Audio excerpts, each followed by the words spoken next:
for today's video, maglalagay tayo ng abono sa ating beans. Ito yung urea. Urea.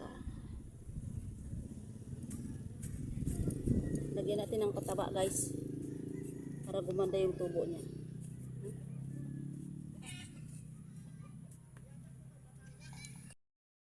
Ganito lang siya lagyan, guys.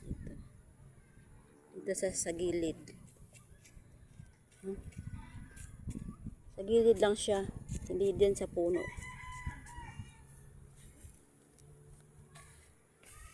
Ganito siya. Maganda itong beans, guys, kasi 50 days lang to. Bubunga na siya.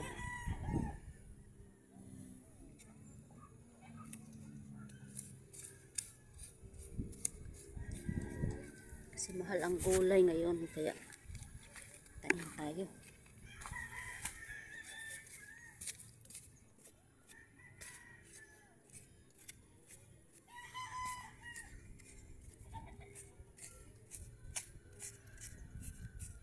Ano na ito?